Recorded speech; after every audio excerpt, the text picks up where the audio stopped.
And welcome everyone to Real Classics. It is our last one for this session. And maybe, Rabbi, we can talk a little bit at the end, if you want me to do a poll or see what our future plans are. Rabbi, take it away. Great. Well, welcome everyone. Nice to be with you. And this is the last of this set of 8. I'm going to thank all of you who've been through all of these with me. If you've been through all 3 sets of our class on Real Jewish Classics, it means you've watched 24 movies with Jewish content in them. So that's nothing to sneeze at right there.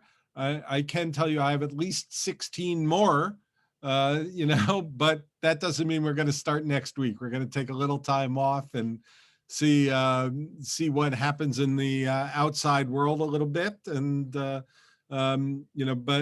yes, Vanessa, if you want to, ask people if they want to do this again, we'll figure it out and when and what time and how to do that. But anyway, today we want to talk about Keeping the Faith from the year 2000. This one's a bit close to my heart, as you might be able to imagine. A movie about a rabbi who's a little bit more like a rabbi like me or rabbis I know. So it's different than watching The Chosen for me, or The Quarrel, or even Frisco Kid. So, but why did I pair these two? I just and if someone has a suggestion of why I paired these two, feel free to hop on and say. But there were 2 or 3 things that I had in mind when I decided that these 2 movies would go together. I mean, I suppose most obviously that they're both comedies. We haven't really paired much in the way of like a comedy one week and a drama the next. So the comedic aspect of it was certainly part of it. The fact that they're both movies where rabbis play main characters was certainly part of it. And then last week we talked about genre films a little bit, and the idea of a buddy movie, right? And this is kind of a buddy movie too. In this case, the buddies, like as Brenda says from last week, you've got buddies where one is Jewish and one is not. Right. So that's interesting. Arguably, you could say there are 3 buddies in this movie, which is an unusual thing, but more often those buddy movies may involve a triangle, and there's kind of a triangle in this movie too. Although it's pretty clear pretty quickly how friendship is going to withstand that triangle. So I think it's very interesting.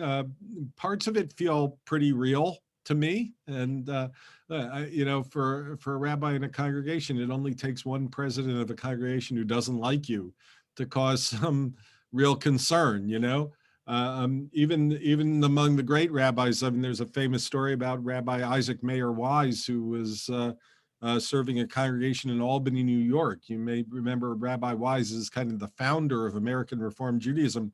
He got into a fist fight on the bima with the president of the congregation and had to leave Albany.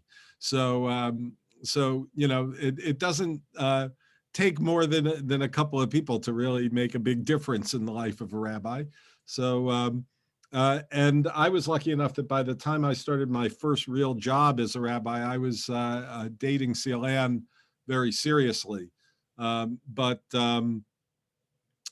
when I was a student rabbi, when I was in New York City and going out to small congregations, serve people, when I would go up to Niagara Falls, which was one of the congregations, it seemed like everybody in the congregation had a granddaughter who lived in New York City who was around my age, which was very awkward, and so the movie, I think, depicts a little bit of how awkward that can be. It's awkward to say no to someone's grandmother, and it's equally awkward to meet somebody and say, "Oh, I know your grandmother."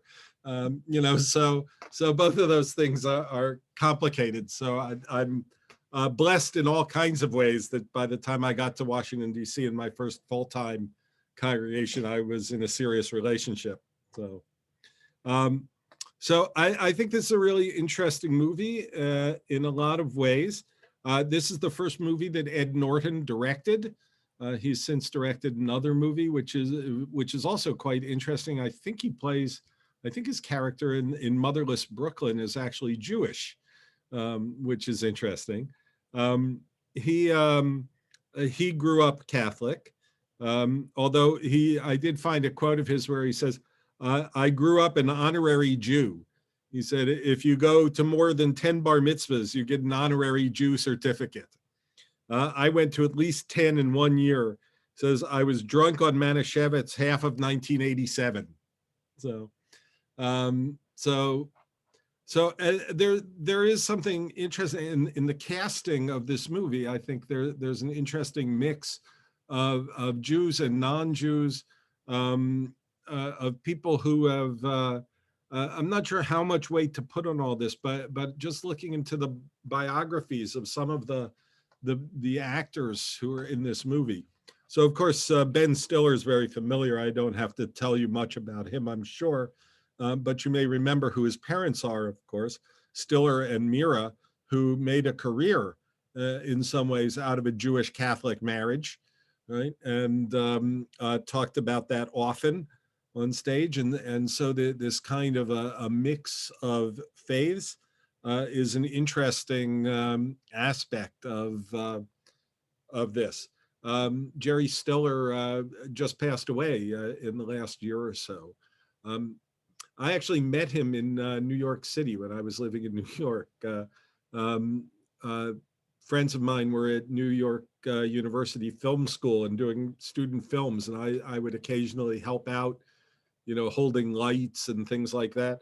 And Jerry Stiller was actually in one of my friend's student films at New York. He was very kind to appear for free, just for the fun of it, to be in a movie where he ran a Passover Seder in this student film. Anyway, but so there are these folks who have this kind of a mix of faiths in their lives and backgrounds. I mean, Anne Bancroft comes to mind as another one in this film, who, of course, was married to Mel Brooks until her death in 2005, I think.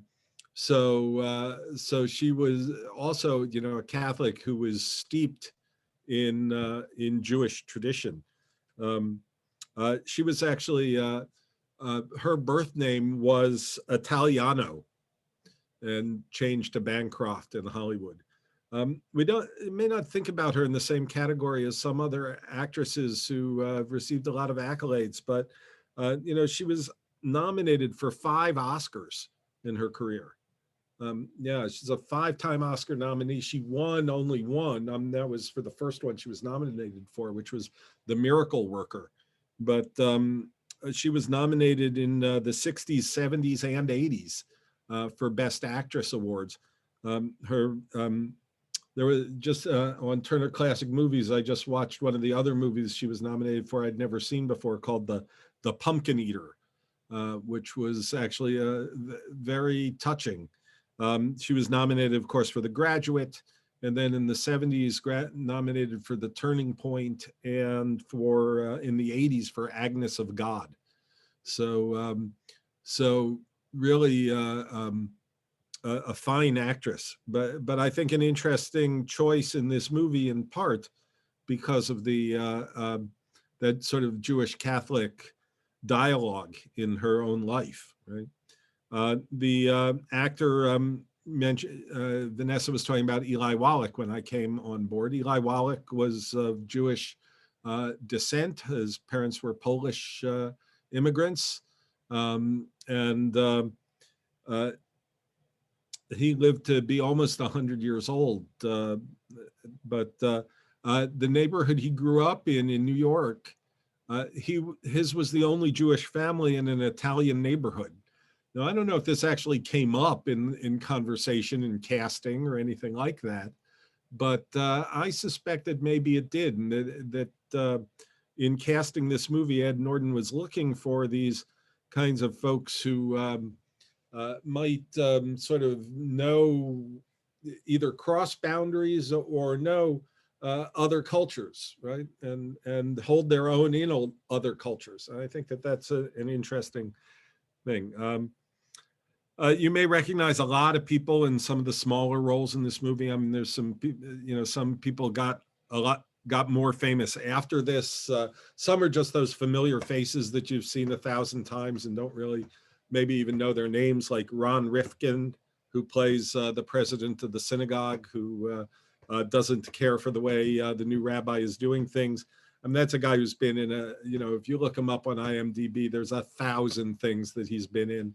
A lot of television shows, so a very distinguished character actor.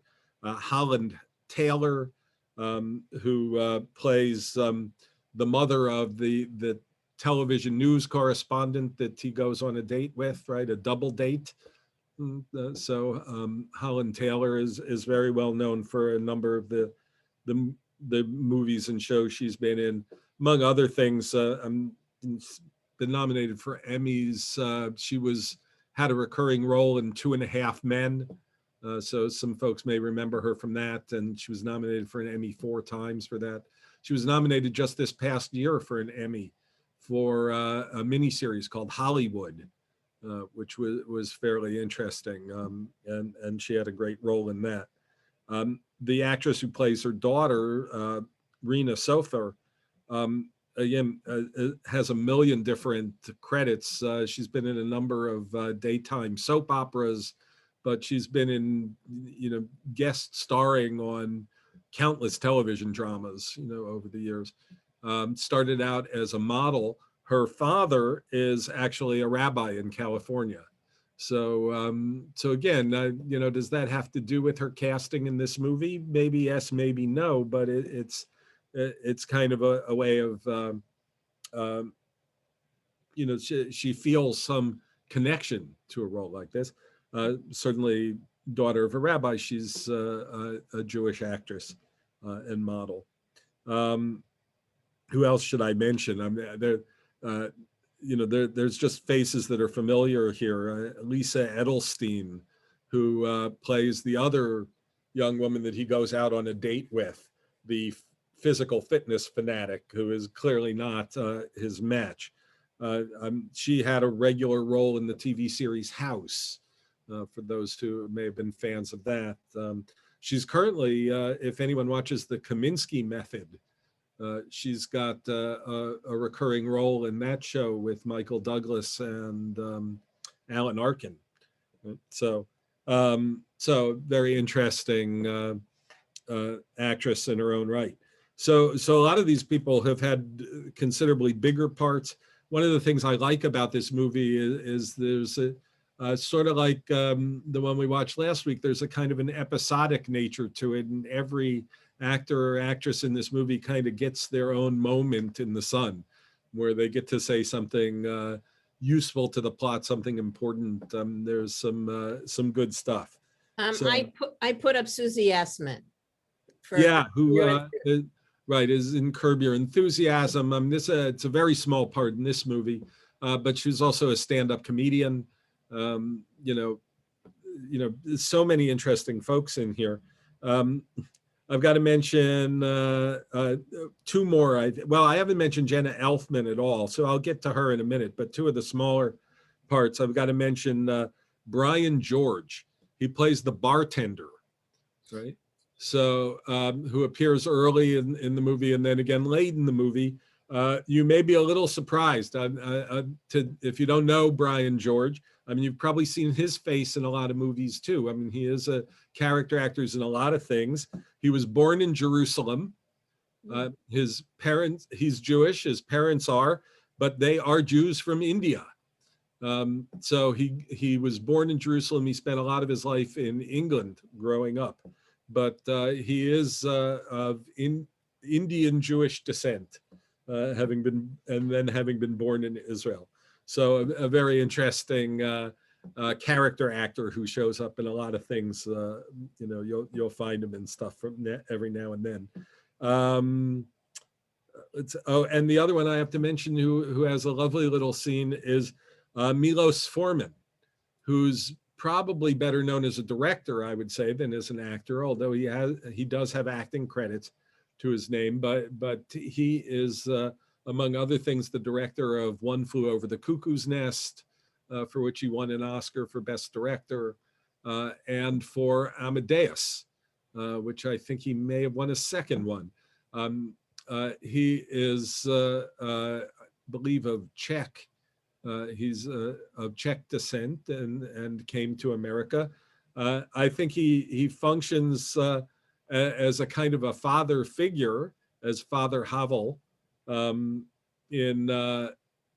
this movie, and he speaks to the character that Ed Norton plays. And says that that being celibate is a choice that you have to make over and over, and that he himself falls in love about once a decade. And I think that that's an interesting, a very interesting character. I suspect that as this is Ed Norton's first movie as a director, that having Milos Forman around as a bit of an old hand to guide him off screen was probably equally important to the role that he played on screen, and that's a very deliberate choice to bring him on board. And then mentioned Jenna Elfman. I don't have that much to say about her. I mean, she's her background is Croatian and Scotch. So she started out very young as a dancer, and then became an actress a bit later. She won a Golden Globe for the TV series Dharma and Greg, which is what I think brought her national attention. And she's appeared in several things over the years, and is stunning, and she does a very good job in this movie. So, there are other people we could name. The writer of this movie is a guy named Stuart Blumberg. He appears briefly in it as well. He's the kind of enthusiastic co-worker that Jenna Elfman has in the movie. I think his name is Ron in the movie, if memory serves. So he gave himself a fun little part as well, and maybe even finds love in close to the final scene, actually, with the character of Jenna Elfman's assistant, Anna's assistant in the movie. So his mother also appears briefly as one of the parishioners in the temple where Rabbi Jake Schramm, Ben Stiller, serves. So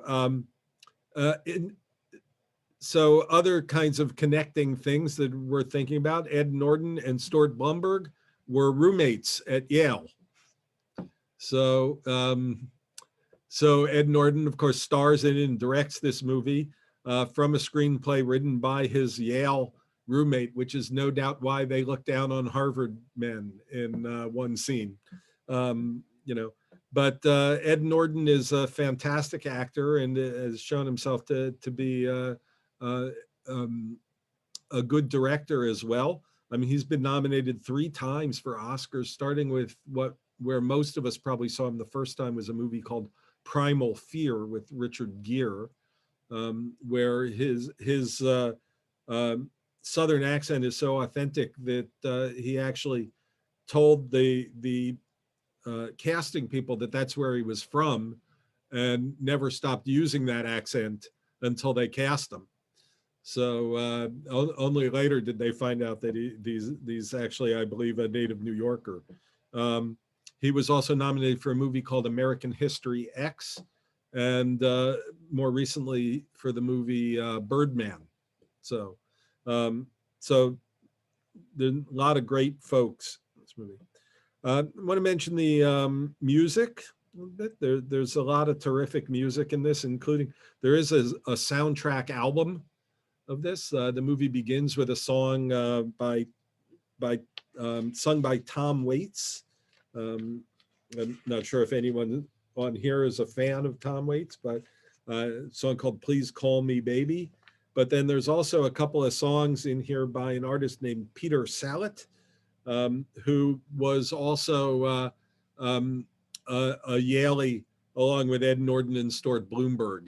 And so got a chance to provide a couple of songs that are very appropriate for this movie. And it kind of got him into show business. So I don't know if you want to find him, probably not worth it, Vanessa, but Peter Salett, I mean, if you're looking at Salett. And one of his other sort of odd claims to fame is, if you've seen the movie Forgetting Sarah Marshall, he co-wrote the Dracula puppet show in the musical puppet show version of Dracula in Forgetting Sarah Marshall. So, there's a lot of interesting connections and interconnections among the cast, I think, and those are. I do think that there was some sense of finding people who were right for their roles based kind of on their life experience as well as their acting ability, right? There's a lot of people with the acting chops to do these kinds of things. It's interesting to actually go a step farther and see about what they might bring to the role, right? So the score is by Elmer Bernstein, who was a protege of Aaron Copland and a prolific composer in Hollywood. He lived from 1922 to 2004. And I don't know if we can count all of his Oscar nominations. He had Oscar nominations in 6 different decades. The last one was a movie called Far From Heaven, which was about 4 years after this one in 2004. He composed serious music. He composed a ton of film scores. I think his first nomination was The Man with the Golden Arm, the Otto Preminger movie back in the 1950s. He was nominated for The Magnificent Seven. He also scored The Ten Commandments for Cecil B. DeMille. That was one of his early big commissions. But he did the score for To Kill a Mockingbird, the True Grit, Trading Places with Eddie Murphy and Dan Aykroyd, The Age of Innocence, The Great Escape, Hawaii. Yeah. So you may want to go back and watch this movie again just to hear some of that background music that works on us more subliminally than it does out loud. But there are a couple of places in this movie where the director does what's very typical in romantic comedies, a kind of a montage of scenes of Ben Stiller and Jenna Elfman together as their relationship deepens. Interestingly, he also does it with Jenna Elfman and Father Brian Finn as their relationship deepens in a different kind of way. So both of them get these sort of montage treatments, which are sort of conventions of romantic films. So kind of an interesting twist in a way to do that here. So the movie begins with that kind of jazzy Tom Waits song and beautiful images of the New York skyline. And I'd say that we can compare this to some of the movies we've seen, right? Remember back to The Pawnbroker, which is set in New York City and kind of scrupulously avoids showing us anything beautiful in New York, right? That Sidney Lumet's way of looking at New York, and we could compare, I think we compared that at the time to Woody Allen's way of looking at New York. This is much closer to Woody Allen's way of looking at New York, right? So many scenes of beautiful vistas, where if you know New York, you're trying to figure out, where are they? What did they get this angle on the city from?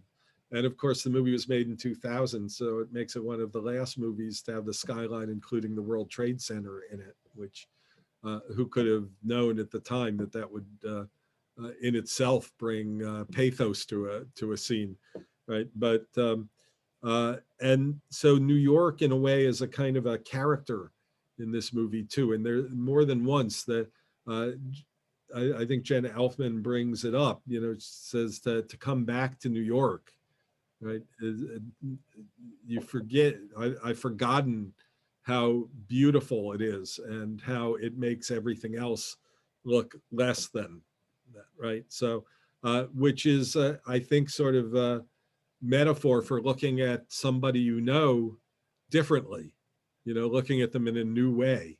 And that's part of this movie, right? Is these three children when they met, and how they see each other in a new way as they grow up, is kind of an interesting theme within the movie.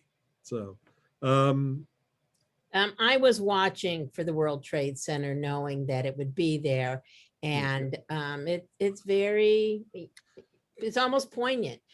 Izzy writes in the comments, Jenna Elfman and her husband have been longtime Scientologists and are very active participants. Her husband, Bodhi, converted from Judaism.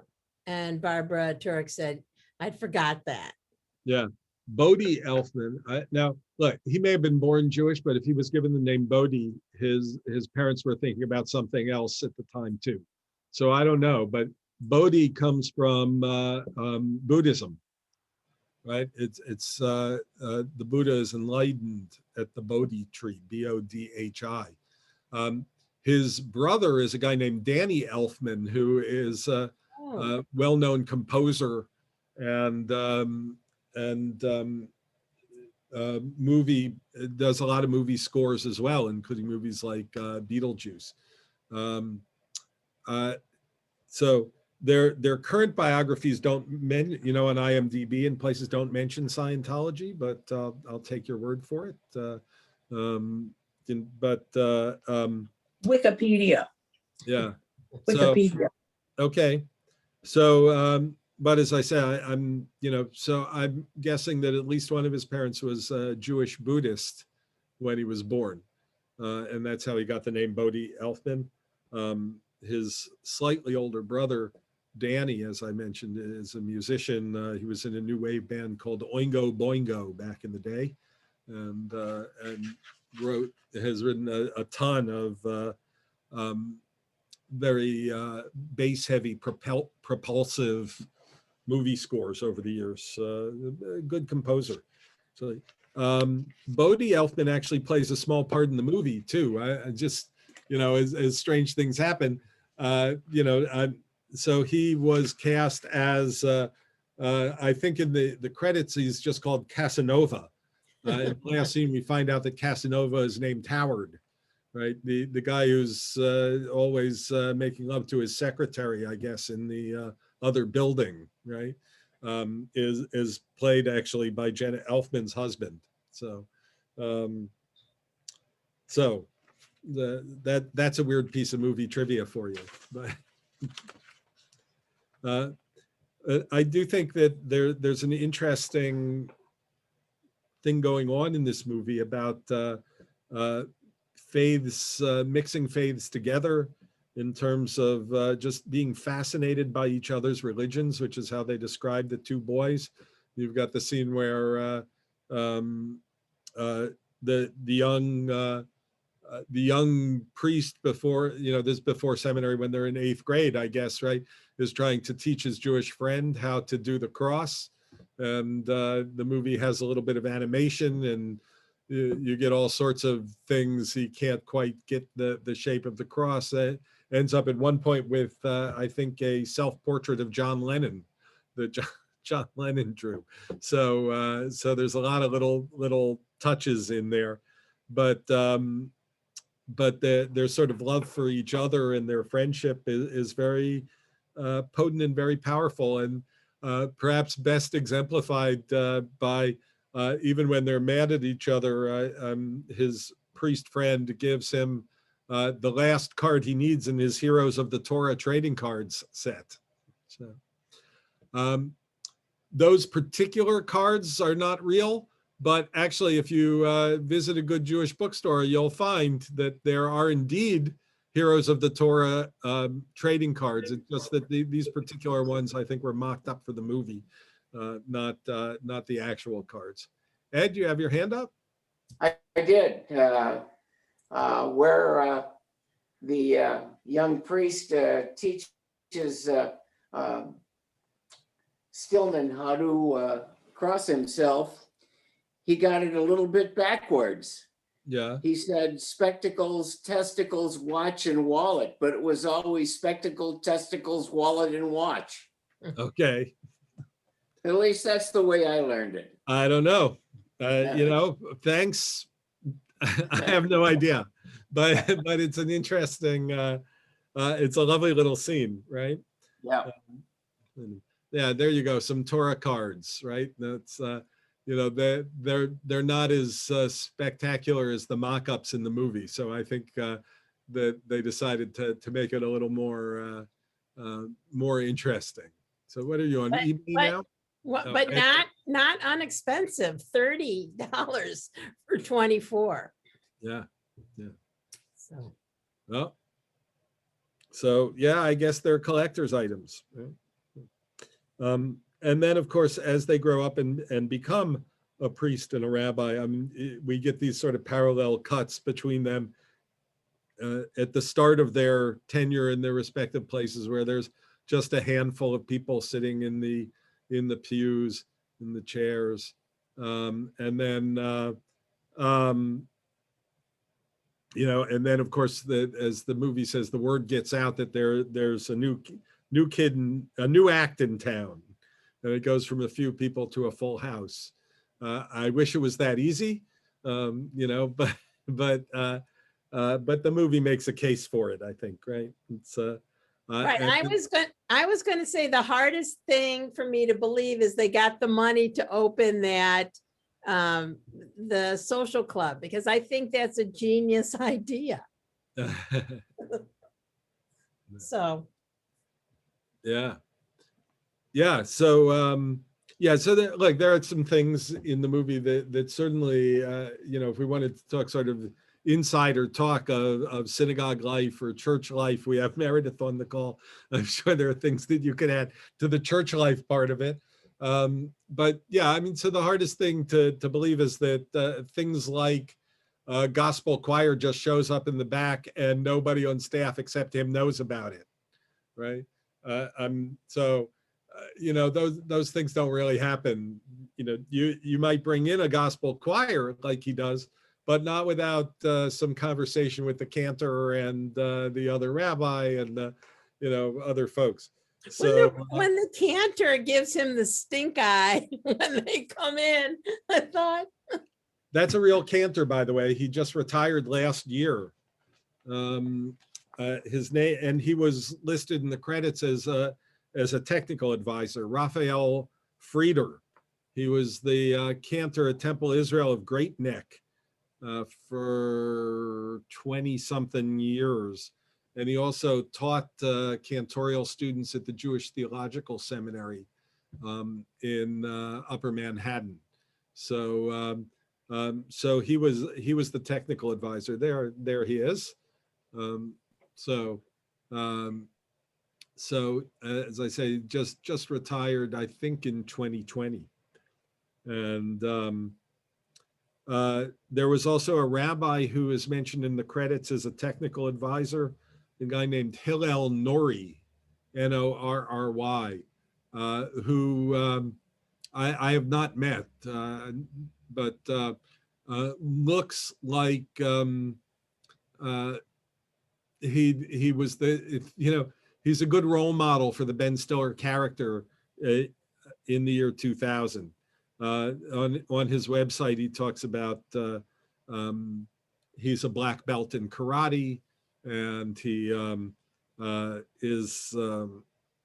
he plays the guitar, and so a lot of things that sort of to shake up things, I guess you'd say, right? So there was also a priest who's listed as a technical advisor. Don't look him up, Vanessa. okay. Father John P. Duffel. It's actually pretty controversial. He's also retired, a big LGBTQ supporter during his time in the priesthood, but just as he was retiring, there was some kind of accusation against him. It seems to be really just about breaking his vow of celibacy. But so there are some not so pleasant articles about him on the internet, and I don't necessarily need to go down that road today. No. But he was, you can see how the kind of controversy that he invited as a young priest and this kind of new agey rabbi, they make the perfect technical advisors for this movie. There were technical advisors on last week's movie too. I forgot to mention them. Mayor Heller and Steve Robbins, who were the rabbis, the senior rabbi and associate rabbi at Temple Emmanuel in Beverly Hills back at the time that the Frisco Kid was made. And they actually employed me for a year when I was a rabbinic student in Los Angeles. So there is a synagogue for the performing arts in Hollywood, but the real place to see the movie stars is Temple Emmanuel of Beverly Hills. That's where Barbara Streisand is a member, and Bob Dylan's kids went to Hebrew school there, and so a lot of interesting characters at Temple Emmanuel. But they were the technical advisors on the movie Frisco Kid. So the sets in this movie that we watched, I think are interesting as well. They are, there's a lot of New York scenes, of course, in a lot of iconic kinds of places.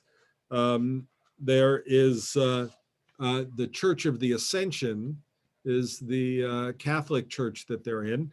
And the synagogue is actually B'nai Yeshurun on the Upper West Side of Manhattan, which for many, many years is the congregation that when I would take the confirmation class to New York, the Friday night service we would go to was at B'nai Yeshurun.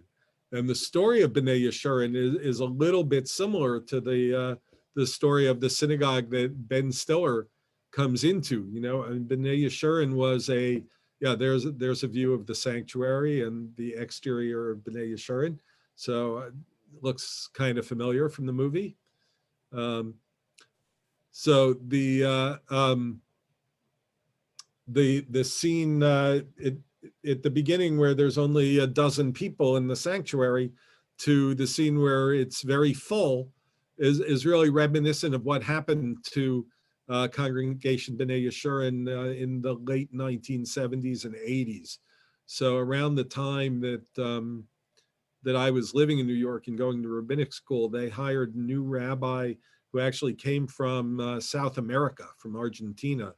And he took a place that had been a sleepy little shul that nobody was going to and made it the place that everybody had to go to on Friday nights in New York. It was standing room only.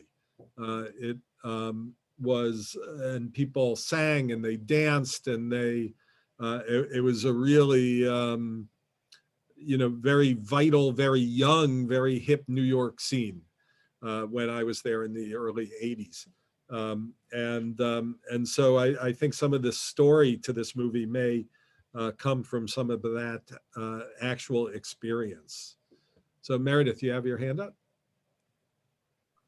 Well, I was just going to say that funny scene where the priest is just starting out and he's trying to learn how to carry what we call the thurifer, the incense pot, and how he sets himself on fire. Well, in actuality, that's a bit of an anachronism because in actuality, as a young Catholic boy, he would have learned to have done that as a young altar boy. Probably at the age of 12 or so, he would have learned how to do that. And so it wouldn't have been something he would have learned as a young priest. But it also recalled to me the fact that my boys were acolytes when they were young boys. And one of my sons was carrying a lighted candle down the aisle behind the priest and got to the altar and bowed and set the priest on fire. So I can tell you that can actually happen. And it is absolutely a mother's nightmare. Well, thank you for sharing that. I can only imagine that. Luckily, we spent a little less time with lighted candles, So, but I do know someone who lit his dorm room on fire with his Hanukkah candles when we were in college. So, you know, so we do have these beautiful locations. I just wanted to mention them. And as I said, a bit of a parallel, I think, between the way this congregation works and what actually happened at B'nai Yeshurun. I saw that Bert in the chat said they had a singles service. I'm not sure if they actually defined it as a single service, but it became that, right? You know, as I mentioned, I was single at that time when I was in New York. So yeah, it was a place where everybody had to go. And yes, and there was mixed seating. So it's actually technically a conservative congregation. They had mixed seating. And so it was definitely a place for young Jewish singles to meet other young Jewish singles. And there was dancing in the aisles, you know, stuff during the service.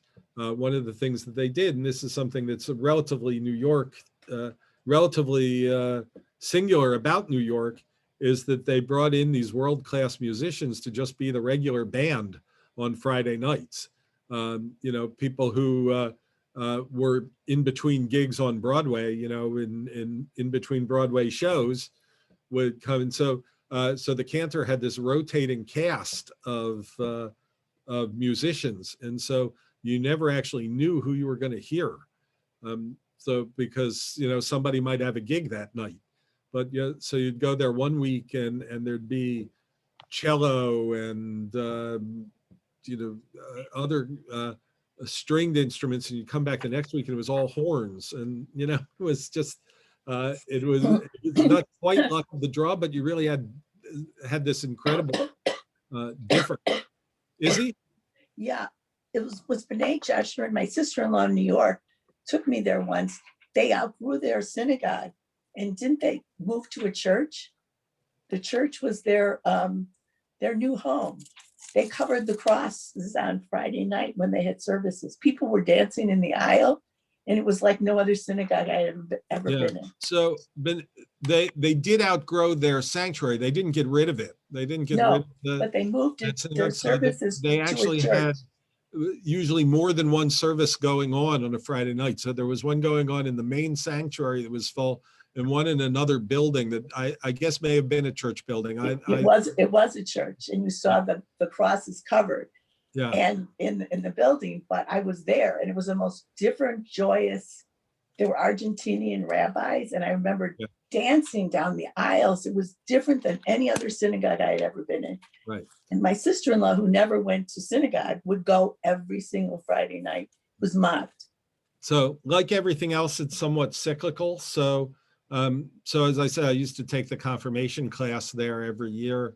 So did that for nearly 20 years of confirmation classes, and then started to realize that the people who were there at B'nai Yeshurun when I was young going to B'nai Yeshurun were still there, and that it was no longer the place for young Jews that it was 20 years ago, 30 years ago or more. So these things change, you know, but it's still very popular, and there's a lot of people there. The music's still very beautiful. Right now we've been going to Central Synagogue, which is different and also packed on Friday nights, you know, and took their cue from what they were doing on B'nai Yeshurun and brought it to the east side of Manhattan. So Manhattan's unique, I think. You know, you can't quite replicate what Jews do in New York City, because people can walk there from where they live. There's a million Jews nearby. Right?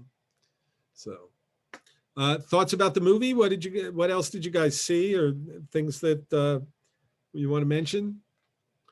Sprinkled in here some nice teachings about faith and stuff. So, mention that. Elaine, you want to say something? Yeah, I cannot say how much I loved the Ein Kelohenu scene. I loved hearing our music sung in such a joyful way, with such a full voice and enthusiasm. And I mean, that I actually saw this movie like maybe 8 years ago, and that's the scene that I always remember out of this movie. It was just, I mean, you know, you love the scenes where they're in Central Park on the bridge. Those are gorgeous.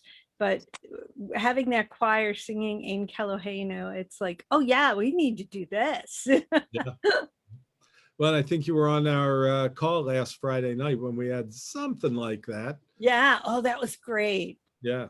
So we joined with some other congregations for a Kabbalat Shabbat with Joshua Nelson, who is an African-American Jewish gospel singer who's,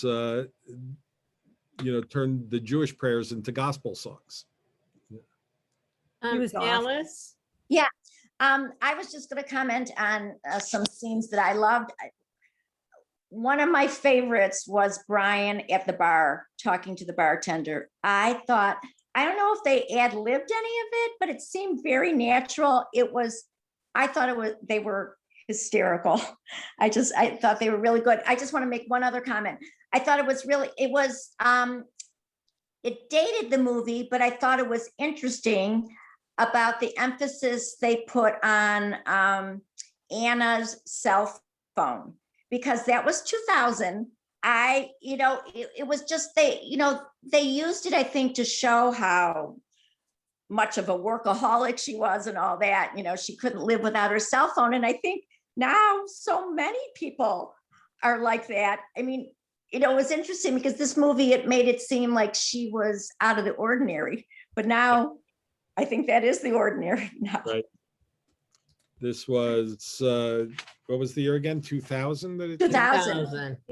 So, yeah, cell phones weren't ubiquitous at that point. There were still phone booths, as we see a few times in the movie, That is something I often think about when I watch movies from, a while back, is how different the action would have been and how different things could have played out if they just had a cell phone. Yeah, absolutely. And new movies are being made that are retrojected back into that time period for exactly that reason, right? It's much harder to make a suspense movie where everybody has a cell phone. Billy Crystal was in a movie and it was a buddy movie, and they get to a car and there's a giant car phone and they're like, oh, fancy, a car phone. And Right. it just dates it. Yep. So, there's some lovely moments in here where they're paralleling the priest and the rabbi at work. And some of them are comic, but there's also the ones where it's kind of going back between the two of them giving their sermon homily, which certainly there's a bit of stand-up comic in each of them, right? I mean, the way they hold the microphone, they get out from behind the bima, they come out into the crowd, essentially. They do some what comedians would call crowd work. Talking to a particular person in the room, those kinds of things, right? But there's some real teaching that goes on in those moments. I think the thing that Ed Norton talks about the difference between religion and faith, that faith is this hunch that there's something bigger than us, right? There's something bigger that connects all of us, and God is that hunch. That there's some real teaching there, right? which is quite lovely. And there's some nice teaching about friendship in this movie, about how things transcend, the difficulties that these three are having with each other. So I think there's some very nice moments in here of real, with some real thought. It's not just a light comedy. And say, so the last reason that I paired these two movies together, right, is that the scene that I talked about at some length last week between Harrison Ford and Gene Wilder, where Gene Wilder no longer thinks he's worthy of being a rabbi because of what he's done.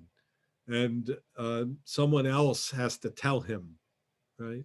Someone else has to tell him, you are a rabbi. Why do you keep saying you're not a rabbi, right? If I'm who I am, then aren't you who you are, right? This is who you're meant to be. And in this movie, we have both of those characters, right? Both characters come to a kind of a crisis of faith. Both of them need reinforcement from somebody else. Somebody, both of them are looking for a sign from God, in a sense, but that sign comes from, from their friend, right? Reinforcing for them that they are who they are, right? That the priest is a priest and the rabbi is a rabbi, and they're both human beings, but they are who they are. And so I think that parallel is a neat parallel between these two movies that tell us something about humanity. So, other thoughts? Anything else jump to mind? I do like the waiting for a sign part of it near the end of the movie, where they're standing waiting to cross the street. They're, the rabbi is literally waiting for a sign, and all those people kind of gather around them. Right? They're all standing there, and Ed Norton looks at them and says, "Why are you standing here?" And, his friend thinks it's directed at him. He says, "You're right. Why am I standing here?" And goes off to find her, right? So very cleverly staged, and he received a sign, So we are meaning-making animals, all of us, so in real life and in the movies. So anything else? There's some great lines, Nancy, did you have a comment? yeah, and Elaine has a hand up too, I think. Okay. And Nancy, you need to unmute. I enjoyed the Shabbat dinner with Anne Bancroft, who is clearly not happy about this. And then Norton and the rabbi and the priest go off to do the dishes, and Jenna Elfman is sitting and looking at the baby pictures. And by the time they come out, they thought, oh my God, they're killing each other. She's weeping because Anne Bancroft gets, she really loves him. And that was just very nice, gentle touch. Yeah, it was very nice scene, I think. Yeah, Elaine? Yeah. Is it totally unrealistic that a rabbi could possibly fall in love with a woman who was not Jewish? I mean, I'm thinking during the scenes, hey, this could really happen. And what would happen? They could actually get married. Yeah, it's actually been a big issue in recent years, particularly in the Reform movement. I tell you, I kind of joke with wedding couples that I meet and I'm doing their wedding. They all live together, and I say the last time I was at a wedding where the couple didn't live together was mine. And I can tell you that had, when I got out of rabbinic school in 1988, if Sailan and I had moved in together, welcome. I would not have been welcome at the congregation, right? So times change on a lot of different things. I can tell you that when I left Milwaukee and came to Chicago, my replacement in Milwaukee had a fiance who was not born Jewish and was studying for conversion. And they moved to Milwaukee and they moved in together. And it was a scandal that he didn't really survive, as the rabbi in Milwaukee. I mean, he went on, he's doing fine somewhere else, but, because by the time he went to his next congregation, she had finished her conversion and they were married. And that was a Reformed congregation. Mm-hmm. So that was right, let's see, I came in 1998 to Highland Park. So we're talking about right around the time of this movie. So even in a Reformed congregation, a rabbi at that time, and this was someone who had committed to conversion already. She just hadn't finished it yet. So John, Years, the question has been, it was a policy of the Hebrew Union College until the last few years that that someone who is involved in an interfaith relationship or marriage would not be accepted into the rabbinic program. And that's actually changed just in the last 2 or 3 years. And so now, so that's changing as well. John, go ahead. Well, the rabbi from Solel that just passed away a couple, 2 or 3 weeks ago, Rabbi Marks, who lived in Michigan for the last, where? At the end. At the end, he was married to a Gentile, and I think that caused a problem when he was at Solel.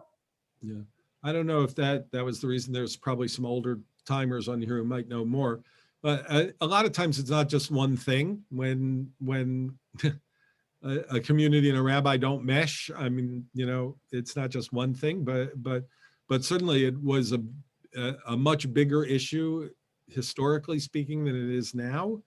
But I think in a lot of congregations it would still be a big issue, and you know, and even if it's a congregation where they expect the rabbi to officiate at interfaith marriages, that doesn't necessarily mean they want the rabbi to be in one, you know, which is different.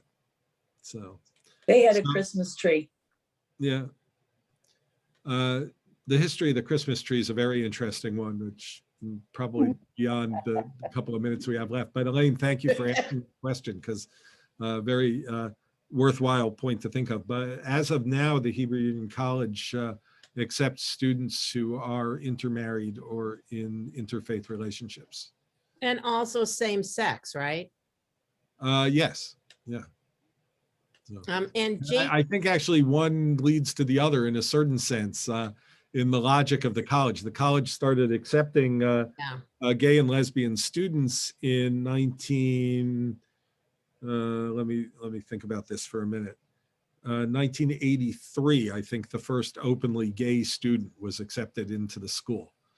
So the same logic that applies to that applied to interfaith relationships over time. JTS, though, I don't think is as progressive. No. The Jewish Theological Seminary for the conservative movement. Right. Okay, it's 2:59. I know that Rabbi has to go, but I have a quick poll for you all. So if you would take it, would you like another session? When do you want to start? And Vanessa, wasn't there something we were supposed to announce? What was that? When do you want Okay. to late summer or fall? so Whenever is a good time for everybody. I'm available anytime. right. Let's see what we I can only vote for one. you can only vote for one. You are correct. Hey, it's Rab. Oh, ugh, all right. Well, what were we supposed to announce? Well, there's no adult enrichment this week. I don't think you can order the pizza dough anymore. Was it the Yisker? Oh, Was yes, that? sure. So, first of all, Shavuot's coming up. That morning we have Rabbi Simcha Raphael. We had him in December. He's fantastic. And then Yisker is the next day, and you have to register, but it'll be in person. It's going to be, I think really it'll be our first in-person service. Yeah. May 17th. Yeah. Monday morning at 10:30. Yeah, discounting. So on the Sunday, we have an in-person thing that's not a service. We have an ice cream truck will be here because it's customary to eat dairy on Shavuot. So Sunday afternoon, May 16th, if you want to come over and get an ice cream and hang around socially distanced outside eating ice cream, we welcome you to do that. All right, well, watch your Macomb at home. Well, Rabbi, you had 100% of people who want to continue. Well, that's very kind of you all. Thank you very much. It's been a pleasure to be with you for this round of 8. And as I said, I've got more, so we'll just figure out when's the best time Yeah. to do it. So All right. Be well. We'll see you. And good to see everybody on Zoom. Bye-bye. Thank you. Bye. Thank you. Rabbi, it was wonderful. Thank you. thank you. Yeah, thank you very much. Thank you. My Yeah, thank you. It was pleasure. wonderful. Great Thank to meet you. With all of you. Thanks. Thank you. Great. Thank you. Thank you. Bye.